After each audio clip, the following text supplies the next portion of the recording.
There are three human emotions that are incompatible with communicating with a horse. It's anger, fear, and patience.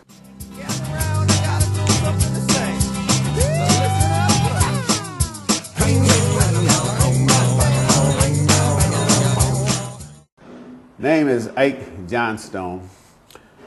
Right now we're at the Bill Pickett Riding Academy, located on West River Drive in Montgomery, Fairmount Park, Philadelphia.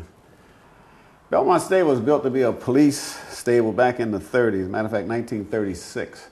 It was to house the Fairmount Park guards, mounted guards, and they moved out of here about 1930.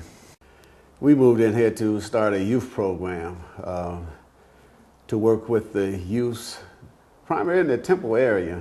That's where it all, because I spent 30-some years of my life in Temple.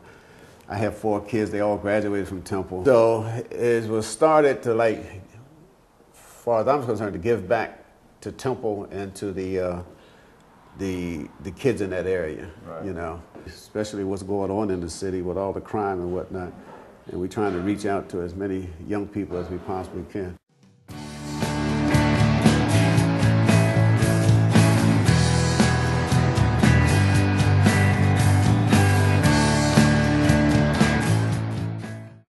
When we bring, say, like a young kid in here, 7 to 8 years old, that's never been around a horse, that's just seen them on TV, they're terrified. Horses, because they're intimidating.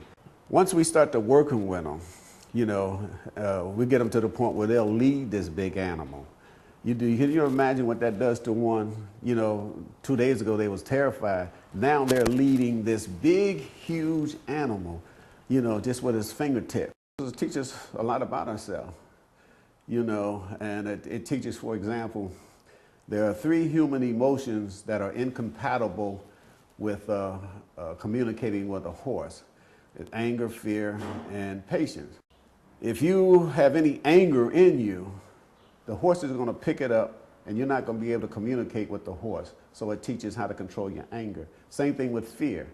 If you have this fear running through you, they'll pick that up, and you're not going to be able to communicate. So once you learn that you cannot communicate with this animal, if those 3 things are present, then you learn to get rid of those 3 things. But that's just one of the lessons, but there's numerous lessons that we can get from horses. Horses mirror us.